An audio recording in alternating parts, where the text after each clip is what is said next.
through training and any issues over James Ryan? Is he okay? Is there anything? Yeah, no, he's fine. He's trained fully with us this morning, so we're happy with how he's progressed. Did he have something wrong with his hand? Yeah, he's just got a knock on his hand, I think. So he's come out of that fine. So. Was that against South Africa? Was it? Yeah. Yeah. He's good. He's good. Okay. Jesus. I'll get the staff these days. Mike, two very exciting backlines. How do you see it shaping up for the weekend? Yeah, very exciting. Well, the whole game's exciting. It's not just the backlines, to be honest, but yeah, I think the way Scotland play and the way we play, we both sort of attacking teams, put it that way, and we love playing with the ball in hand. So I think if you go back to the Six Nations game, Scotland were very good against us, and probably came out of that wishing they got a little bit more. So we understand what they're capable of doing, and there's huge respect there. So saying that about our guys, you've got a few guys that are on top of their game at the moment. Bundy's having a great run at the moment, so let's hope we can continue to do that. It's going to be a great clash. How do you prep for a guy like Ben Russell who's so unpredictable and fully young? Well, he's one of those guys that you can look too deeply into sometimes. He's going to pull magic out of the hat every game that he plays. So it's just making sure that we stay connected, we understand what he's capable of doing. But it's not just him, you're Darcy Graham and those guys, Dwayne, they've got threats everywhere. Kinghorn's a fantastic player at 15 as well. So it's making sure that you understand the whole package. It's not just Finn. Finn might orchestrate it all, but there's some dangerous runners around him that help him out. Yeah, Neil. Mike, have you given much thought to the permutations of this weekend for bonus points come into it, what teams can and can't qualify? Well, me personally, no. I'm just focusing on our performance and the preparation of the players, obviously, but as a group of coaches, Andy's fully aware of what's going and what needs to happen. Ultimately, from both sides, both teams need to win the game. So, if you do that, then you put yourself in a good position. So that's what we'll try and achieve to do. Given Ireland's record against Scotland, like it's 8 wins in a row in this fixture, and from the outset there's been a good bit of talk about the pressure that's on Ireland this week to deliver, particularly after South Africa. Are you comfortable dealing with that level of expectation? Yeah, very much so. And I think that's where the trip to New Zealand last year, we put ourselves in those situations, the Six Nations, winning the Grand Slam on the back of that with England and Scotland, those games. So, we're well aware. We understand what needs to be done. And again, if we put in a performance defensively and attack, then, there's a chance that things will go away. But it's going to be a proper test match, and that's why we play the game. Mike, you mentioned a few of the threats that Scotland had. What have you made of Duhan van der Merwe? He's a pretty unique athlete. That he is. He's probably one of those players that got away from South Africa, fortunately for Scotland. But yeah, he's so dangerous with ball in hand. So strong, very effective in those wide channels. And when he gets a roll on and gets on the front foot, he's extremely hard to stop. So him, Darcy Graham, Steyn, whoever plays in the back three, Kinghorn, they're all big guys, they're all 6'3", 6'4", whatever it is, and the offloading ability and the speed that they possess. So, yeah, it's just something that we've got to address and make sure we can stop.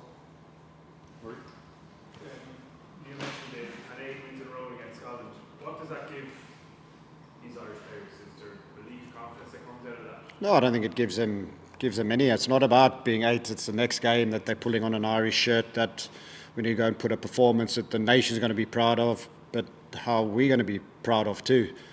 And I think if we can do that, then there's a good chance that the game might go our way. So history's history. It doesn't come into it at all from our point of view. We've prepared well for this game. We've had a weekend off on the back of that South Africa game. and we need to chase our potential. We need to make sure we go up another level to what we were against South Africa. I know there's a lot in it, but generally, how happy are you with that side of the game, and how much scope do you see for improvement? Yeah, we missed a fair few opportunities over the past 2-3 games, and for me, it's those opportunities at international rugby, especially World Cups, you have to nail. So there's still a bit of work on there, in terms of our accuracy, what we're seeing, and how we get the ball to where we want it to go. But yeah, we're happy with the number of points we've got at the moment currently. We've got, and so again, Saturday is just another opportunity for us to show our stuff again. How beneficial is it, Mike, to have your attack tested by the South African defence at the stage of the competition you did, to see what worked, what didn't work, and for the players to have lived in that environment of facing that pressure? Yeah, well, again, we've played South Africa, Australia, New Zealand, however many times over the past 2-3 years. So it's given us, South Africa defend completely different to how Scotland defend.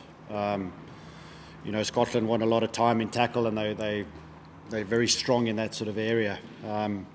So it's making sure that we can generate the quick ball, that we can get on that front foot to make our attack tick.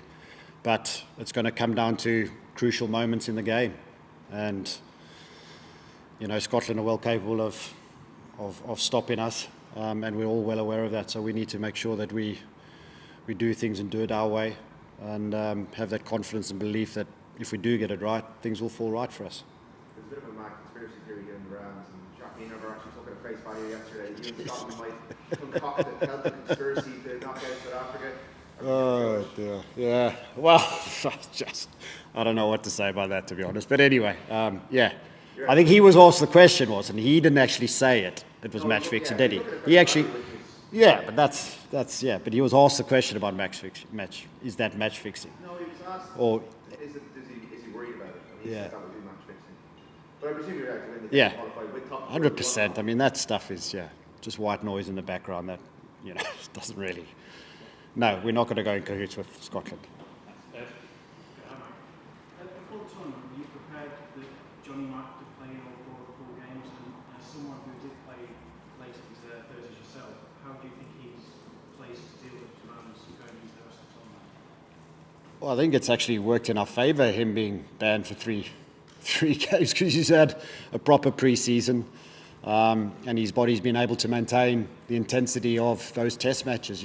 Tonga and South Africa, especially the South Africa game, did 50, 60 minutes there and was very comfortable with it. So, yeah, it's all about preparation, and it's probably the first time he's had a proper pre-season, injury-free, where he's been able to really knuckle down and get things done. So all credit to him for putting that work in and get himself up to that stage. But yeah, it is what it is, and he's flying at the moment. He's played exceptionally well, and what he brings to the team is huge. So long may it continue. Based on your experience, how difficult is it to play test level rugby at that age? I mean, it's easy because you've done it for so long. It's more the physical side of it, and if you can maintain yourself physically, the mental side's not a problem. Because you're in it and you've experienced it. It's more the physical side, and if you've prepared well, then hopefully it goes your way. Final three questions: Simon, Justin, then Neil. Hi. You were talking about kind of the two teams playing styles, I suppose, matching up. Do you just double down and just impose your game to just be better at it than them, or do you kind of do what South Africa tried to do and take the ball in, play time down, negate possible strength? No, well, if one of our strengths is attack, we want the ball in play. We want the ball, but it's not that. International rugby, you can't dictate that. To be honest with you, so we know where we're at, our attacking wise, but defensively, I think we've been superb over the past year and a half. And it's something that we put a lot of effort and a lot of work into. It's very contrasting, the two styles that are played. Scotland will play a wide, but they are bringing in players through the middle a little bit more now with your Darcy Grahams and those guys running off 9, which we're well aware of. And but we will keep on building our attack in terms of making sure we make the right decisions at the right time. Just one more, Yeah. separately. Yeah. Can you talk about your time here and Oh, it's been brilliant. And I think one of the best things about being here in Tours for us is we actually didn't have a game in Tours. So you felt like you were coming home every time. So we went to Nantes, Bordeaux, Paris, and then came back in. And the Chateau Belmont where we stayed has been fantastic. The staff have been brilliant. And yeah, it's a beautiful place, as you all know. It's got a great vibe about it, and we've loved every minute of it. It's been great. Joseph? Mike, just almost related to the attack question. Ireland probably have the best attack in the competition.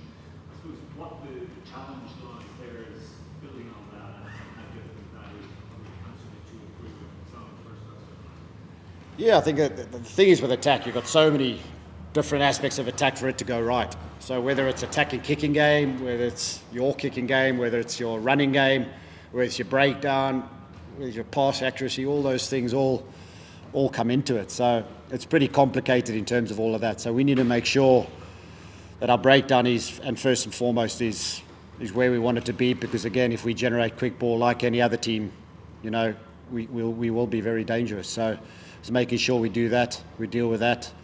But like I said, from our point of view, is our players are very good at not getting frustrated, and that's crucial at this level. Even in the Six Nations when we lost our hookers, two hookers, we were able to come up with a solution and find a way of dealing with it. So the maturity with what they play, the experience now that these guys have been through over the past 2-3 years with all the tours and the Grand Slams and stuff, puts us in a good place for it. But Really quickly, what do you put that down to? Is that a mental resilience that you've actually... yeah, I think it's more an understanding. They understand what needs to be done in the heat of the battle, and how calm they are when they do it. And it's, everybody's stepped up. Your Caelan Dorris's, Hugo Keenan's, these guys have stepped up with their leadership roles on the pitch. And there's a lot of trust amongst the players between themselves. And I think ultimately that's what you need to be successful. Last question, Ian. Hi, Mike. It has Hi. happened at football World Cups where teams have contrived to get a result and put them both through, but not another one. Is it just the notion itself you think is ludicrous, or just that the specific scenario for this case is maybe so far-fetched that... Well, firstly I'd ask is would we want Scotland to beat us by 21 points?